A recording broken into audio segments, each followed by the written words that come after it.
Hi Chaitanya గారు. నమస్తే madam. Chaitanya గారు, జనరల్ గా వెయిట్ ఎక్కువ ఉంటే దాని ప్రెషర్ మోకాళ్ళ మీద పడి మోకాలు అరిగిపోతాయి అట్లా ఇట్లా అంటూ ఉంటాం కదా. మరి సన్నగా ఉన్న వాళ్ళకి కూడా అండర్ వెయిట్ లో వెయిట్ లో ఉన్న వాళ్ళకి కూడా మోకాలు నొప్పి ఎందుకు వస్తుందండి? ఇప్పుడు ఏడున్నాం మనం? యూసుఫ్ గుడా నుంచి మీరు బార్కస్ పోవాలి. ఎన్ని రూట్లు ఉంటాయి? మస్తు రూట్లు ఉంటాయి కదా. అట్లనే మోకాలు నొప్పి అవ్వడానికి కూడా మస్తు కారణాలు ఉండొచ్చు కదా.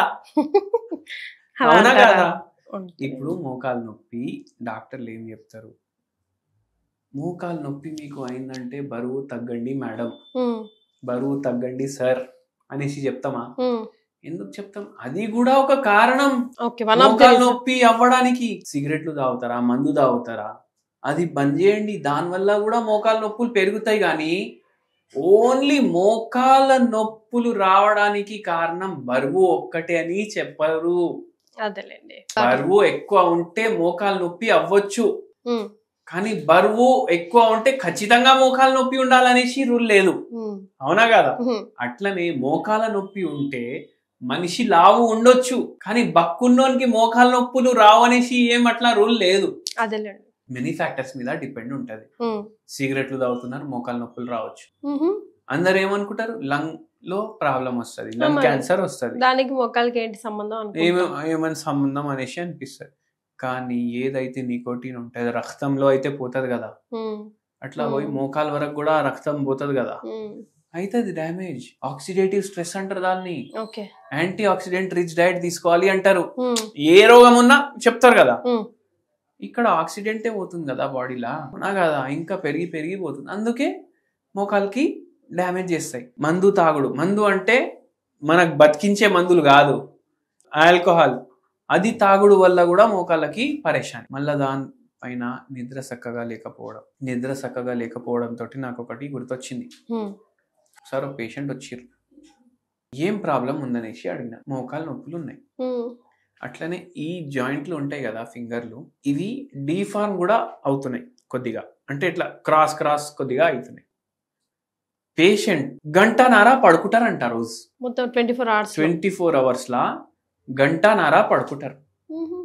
గంటన్నర పడుకుంటే ఏమైతుంది? బాడీ యాక్టివ్ ఉంటుందా? ఉండదు కదా. పేషెంట్ అంటున్నారు నా బాడీ యాక్టివే ఉంది. మళ్ళా డీప్ గా ఇంకా పోతే మనం రిపోర్ట్లు చూసినాక, పేషెంట్ తోటి మాట్లాడినాక మనకి ఏం తెలిసింది తెలుసా మీకు? ఆర్థరైటిస్, మోకాల నొప్పి, ఫింగర్స్ లో కూడా నొప్పి. ఎట్లా వచ్చిందంటే స్పూన్ తోటే తింటున్నారు, ఇట్లా అన్నం కూడా కలుపుకోవడానికి వస్తలేదు నాకు, అంత నొప్పి ఉంది ఫింగర్స్ లో. మళ్ళీ బ్రష్ ఎట్లా చేస్తాం? వాష్ బేసిన్ దగ్గర నిల్చొని బ్రష్ చేస్తాం కదా, అది నిల్చొని బ్రష్ చేస్తుంటే కూడా మోకాల మీద నిల్చోలేకపోతున్నా. పిల్లలకి, మా ఆయనకి వంటలు చేయలేకపోతున్నా. నాకు ఆ పేషెంట్ చెప్తున్నారు చీరలు కట్టుకోవడం ఇష్టం ఆ పేషెంట్, కానీ కట్టుకోలేరు. ఎందుకు? ఆ పేషెంట్ కి సోరియాసిస్ కూడా ఉంది. అయితే ఇట్లా మొత్తం జర్ర ఇట్లా జంప్ చేస్తే లోపలికెళ్ళి ఇట్లా పౌడర్ పడుతుంది బట్టలకెళ్ళి, సోరియాసిస్.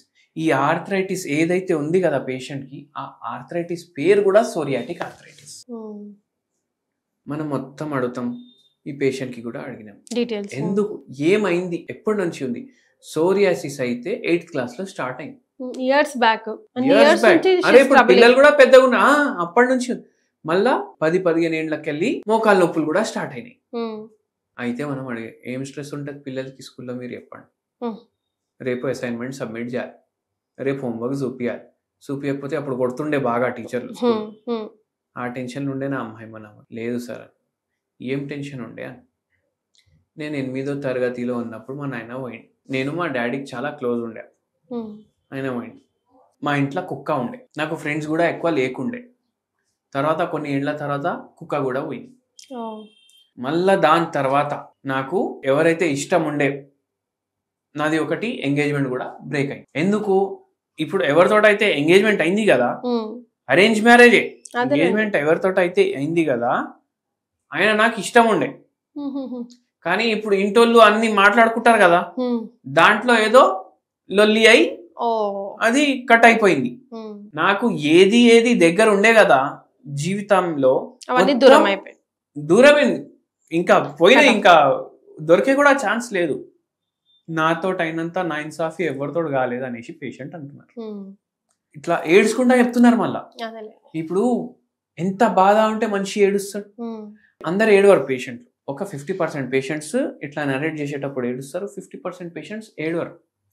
పేషెంట్ ఏడ్చుకుంటా ఆ బాధ చెప్పుకుంటే అది కూడా మేము సిమ్టమ్ లాగా తీసుకుంటాం. మళ్ళీ ఈ ఉన్న స్ట్రెస్లు టెన్షన్లు అన్నీ చూసి పేషెంట్కి మందు ఇచ్చినాం.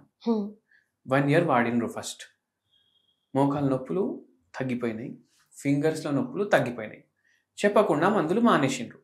మన దగ్గర నుంచి రిమైండర్ మెసేజ్ పోతుంటుంది పేషెంట్లకు, అరే వీళ్ళ అపాయింట్మెంట్ ఉంది, మీరు రావాలి ఫలానా రోజు, ఫలానా ప్లేసు, ఫలానా టైము రావాలనేసి. చూసుకున్నారు మెసేజ్ చూసుకొని మళ్ళా వచ్చిండ్రు. లేదు సార్ మీకు మెసేజ్ వచ్చింది, మాకు తగ్గిపోయింది అనేసి మానేసి. ఎక్కడ తగ్గింది? సోరియాసిస్ ఇంకా ఉంది కదా. మోకాల నొప్పులు లేవు కదా సార్. అరే మోకాల నొప్పులు ఎందుకు తగ్గినాయి? ఎందుకంటే మీరు మందులు వాడుతుండే. ఇప్పుడు 4 నెలల గ్యాప్ వచ్చింది, మొత్తం సోరియాసిస్ కూడా అయింది. ఆర్థరైటిస్ కూడా సోరియాసిస్ అంటే బొక్కల పైన సోరియాటిక్ ఆర్థరైటిస్ ఏదైతే అయింది, బొక్కల పైన సోరియాసిస్ అయింది అని అర్థం. చర్మం మీద కాకుండా బొక్కల మీద కూడా అవుతుంది. అయితే అది కూడా పోవాలి. రిపోర్ట్లు నార్మల్ రావాలి, ఒక్క లక్షణం ఉండొద్దు, రిపోర్ట్లు క్లియర్ ఉండాలి, బాడీ కూడా మొత్తం క్లియర్ అయిపోవాలి. మళ్ళా 1 year వాడిపించిన, తగ్గిపోయింది కంప్లీట్ గా, పూర్తిగా. మళ్ళీ రాలేదు ఈ రోజు వరకు. మనం స్టాప్ చేసి కూడా ఒక 10 ఏళ్ళు అవుతుంది. అట్లా ఉంటది హోమియోపతి. మరి హోమ్ రెమెడీ కూడా ఏమైనా సజెస్ట్ చేస్తారా వీళ్ళకి మీరు? హోమ్ రెమెడీ నేను ఏం సజెస్ట్ చేస్తున్నానంటే, ఇది ఎగ్జాక్ట్లీ రెమెడీ అని కూడా చెప్పలేం, కానీ చాలా హెల్ప్ చేస్తారు. ఆటో ఇమ్యూన్ డిజార్డర్స్ లో యాంటీ ఆక్సిడెంట్స్ చాలా ఇంపార్టెంట్. ఏ రోగం డైలీ మీరు తినే ఫుడ్ లా యాంటీ ఆక్సిడెంట్ ఉండాలి, ఒక్క ఐటమ్ లో అయినా ఉండాలి. ఇప్పుడు చాయ్ ఉంది, చాయ్ లో యాంటీ ఆక్సిడెంట్స్ ఉంటాయి మంచి మాత్రలో. కానీ మనం ఏం చేస్తాం, చాయ్ని పాలు సగం నీళ్లు సగం, అది ఫస్ట్ గరం చేస్తామా, మళ్ళా దాంట్లో చాక్పతి వేస్తామా. ఇప్పుడు రైస్ కుక్కర్ లో మీరు రైస్ పెట్టిర్రు అనుకోండి ఉడకడానికి, అది ఉడికిపోతుంది, కానీ మీ చాయ్ ఇంకా బాయిల్ అయితేనే ఉంటుంది. అవునా కాదా? మీ చాయ్లో ఉన్న యాంటీ ఆక్సిడెంట్స్ ఏవైతే ఉంటాయి అవి మాయం అయిపోతాయి. దీంట్లో ఎక్కువ బాయిల్ చేయొద్దంట, ఎక్కువ బాయిల్ చేయొద్దు, అట్లా తయారు చేసుకోవాలి. మళ్ళా డికాక్షన్ సపరేట్, పాలు సపరేట్. ఇంత డికాక్షన్ వేస్తే ఇంతే పాలు వేయాలి. చక్కెర ఎక్కువ వేసుకోవద్దు. ఇప్పుడు చక్కెర ఎక్కువ వేసుకోకు అని చెప్పంగానే అందరూ బెల్లం ఇంత లుండలు వేస్తారు దాంట్లో, అది కూడా చేయొద్దు. లిమిట్, చాలా లిమిట్. దాల్చిని చెక్క పౌడర్ వేసుకుంటే చాయ్లో యాంటీ ఆక్సిడెంట్లు ఇంకా పెరుగుతాయి. అట్లా తాగండి చాయ్. మళ్ళీ దాని తర్వాత మీకు దీనికన్నా బెటర్ యాంటీ ఆక్సిడెంట్ రిచ్ మోకాల నొప్పులు, ఫింగర్స్ లో నొప్పులు, ఇవన్నిటికీ అంటే గ్రీన్ టీ. దాంట్లో మీరు తులసి ఆకులు వేసుకొని తాగండి. ఇప్పుడు దీనికన్నా రిచ్ వైట్ టీ ఉంటుంది. వైట్ టీలో మీరు కొంచెం పసుపు వేసుకొని తాగండి. ఇట్లా యాంటీ ఆక్సిడెంట్ రిచ్ మనం ఫుడ్ ని చేసుకోవాలి. అరే నేను చికెన్ తింటా, ఫ్రైడ్ చికెన్, మళ్ళీ దాంతో పాటు వైట్ టీ తాగుతా అంటే నడవదు. ఏది మనకు హానికరం అది వదలాలి, ఏది మన బాడీకి అమృతం లాగా పనిచేస్తుంది అది వాడాలి. కష్టే ఫలి, కొంచెం కష్టపడితేనే ఫలితం లభిస్తుంది. కాబట్టి కష్టపడకుండా ముద్ద కూడా దిగదు, ఎందుకంటే దాన్ని ఫస్ట్ మనం చబాయించాలి, అయితేనే పోతుంది కదా. ఎగ్జాక్ట్లీ, అవునా కదా? అప్పుడు అది కూడా ఒక కష్టం, అది కూడా ఒక పనే. కానీ మనం పనే అనుకోం. అది ఎంత పెద్ద పనున్నా, ఒక కొండ ఎక్కాలంటే కూడా అది పని కాదు అని అనుకుంటే ఇట్లా సటసట ఎక్కేస్తాం మనం. అవునా కదా? అది మైండ్ లో పెట్టుకోవాలి. వెల్ సెడ్ చైతన్య గారు, థ్యాంక్ యూ సో మచ్.